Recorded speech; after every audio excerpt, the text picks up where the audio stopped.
मैं श्याम सुंदर सिंह डियर हिंदी में आप सभी का स्वागत है।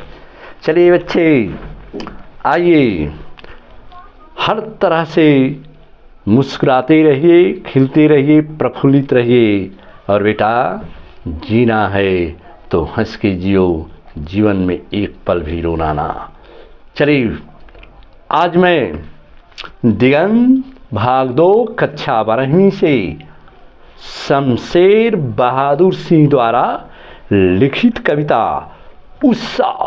उत्साह कविता का मैं चित्रण प्रस्तुत करने जा रहा हूँ, जो मेरे प्यारे बच्चों प्राकृतिक सौंदर्य पर आधारित है। उषा कालीन।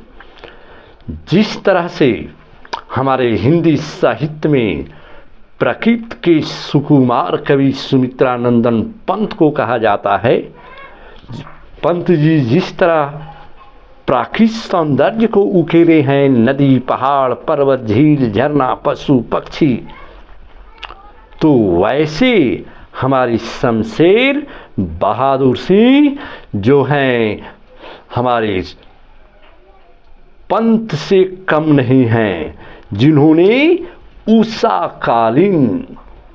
उषा जो भोर बिहान जैसी सवेरा होता है, प्रातः कालीन का समय जो होता है, उस समय का दृश्य का अंकन प्रस्तुत करते हुए बड़ी मनमोहक चित्रण किया है हमारे हिंदी साहित्य के हमारे महान कवि शमशेर बहादुर सिंह।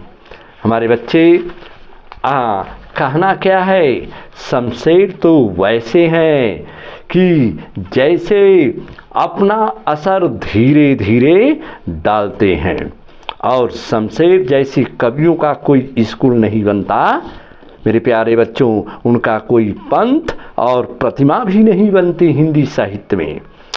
वे उन नदियों की तरह होते हैं जो चुपचाप पूरी घाटी की जरखेज करती चलते हैं, जिन पर कोई उनका पुल नहीं बनता।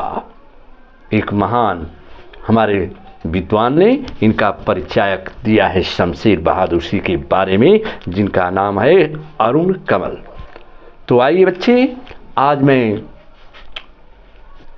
शमशेर बहादुर सिंह द्वारा लिखित जो कविता प्रातःकालीन सौंदर्य का चित्रण है, उत्साहकालीन जो सुबह सुबह का वर्णन कर रहे हैं, बता रहे हैं कि प्रातः नभ था नीला शंख जैसे, भोर का नभ राख से लिपी हुआ, चौका अभी जो गीला पड़ा है।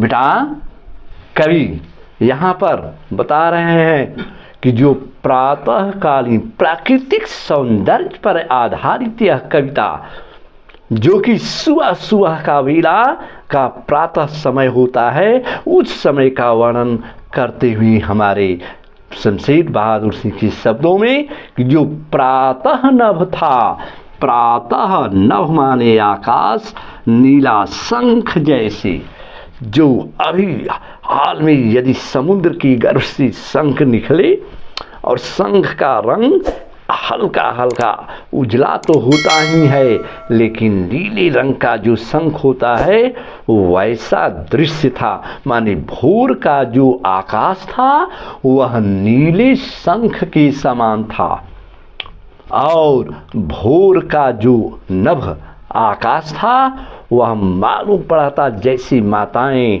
एवं बहनें राख से लिपा हुआ चौका, जैसे चूल्हे एवं जो है सुबह सुबह के वेला में माताएं एवं बहनें चौके एक बर्तन की सफाई करते हुए जो चूल्हा पोतती हैं राख से, राख का मिला हुआ मिट्टी से, और मालूम पड़ता है वैसा रंग बता रहा है कवि संकेत करते हुए कि राख से लिपा हुआ चौका, माने अभी गीला पड़ा हो। जैसे सुबह सुबह माताएं बहनें चूल्हे को पोतती हैं तो उसका रंग हल्का सा कैसा होता है, लिपा हुआ चौके की तरह, जो अभी अभी गीला पड़ा हो, वैसा दृश्य था। किसका?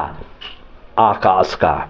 उस समय का वर्णन हमारे शमशेर बहादुर सिंह ने किया है कि राख से लिपा हुआ जैसे चूल्हे का है रंग है, उस तरह भोर का आकाश का रंग बिहान होते होते जो उषाकालीन हुआ उस समय का दृश्य था।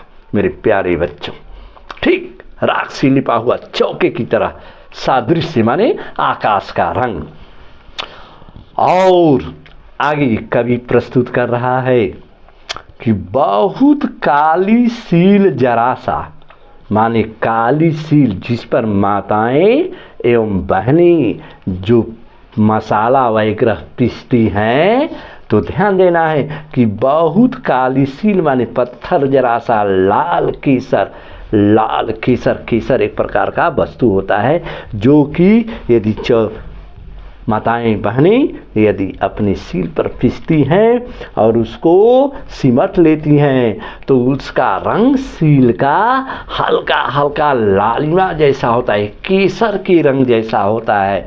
तो बता रहा है कवि कि बहुत सा काली सील जरा सा मालूम पड़ रहा था। ये क्या हुआ? उपमा देते हुए कि आकाश का रंग लाल केसर से, माने लाल केसर से जैसे धुल ली गई हो, वो जिस तरह सील धुली गई हो और उसका हल्का हल्का अष्टाछाप केसर के समान हो, वैसा आकाश का रंग था, वैसा आकाश का सादृश्य था।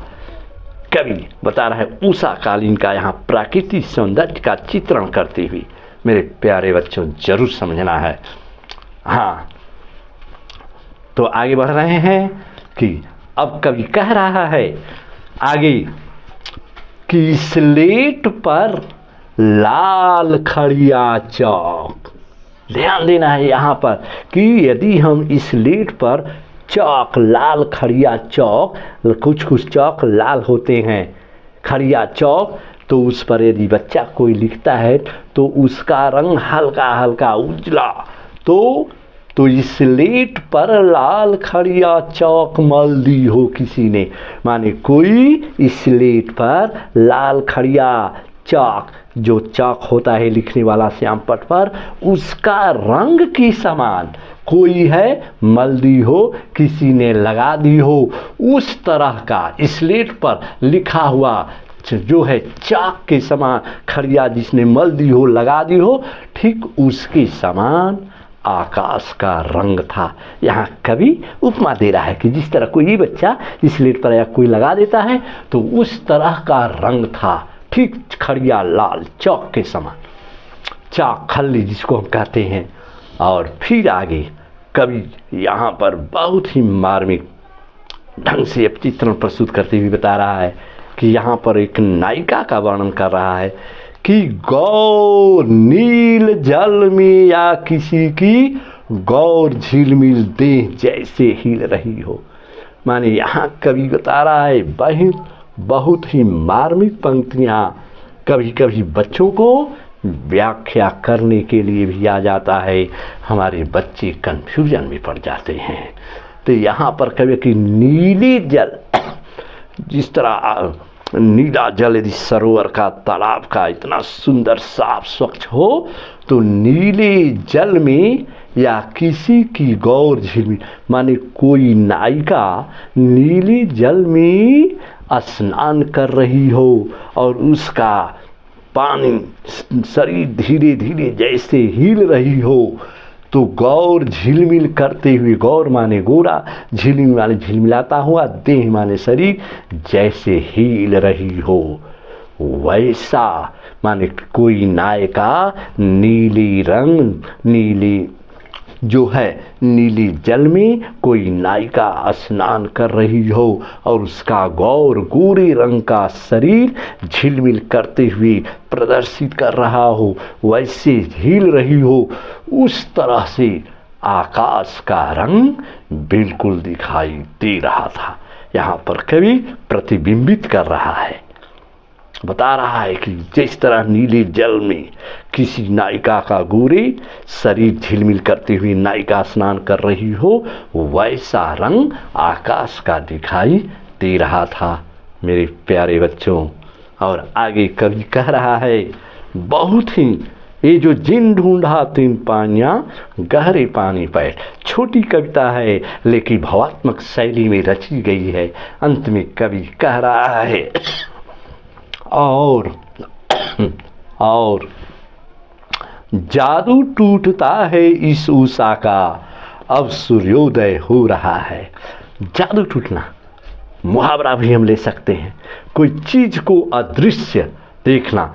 माने कवि बता रहा है कि जैसे जैसे भोर हो रहा है, बिहान हो रहा है, तो अब उषाकालीन प्रातःकालीन का समय, तो अब जादू टूटने का मतलब जादू टूटना, पूरा वातावरण का दृश्य का अवलोकन करते हुए इस उषा का अब उस उषाकालीन अब धीरे धीरे समय बीता और सूर्य उदय हो रहा है।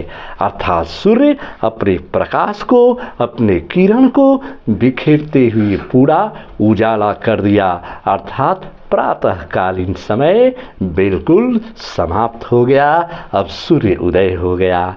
अब सूर्य प्रफुल्लित होकर अपने रोशनी और किरण को बिखेर दिया। इस प्रकार हमारे शमशेर बहादुर सिंह ने इस कविता का अवलोकन किया है। मेरे प्यारे बच्चों, हाँ, ये कविता कैसी लगी ज़रूर सब्सक्राइब करिएगा। धन्यवाद।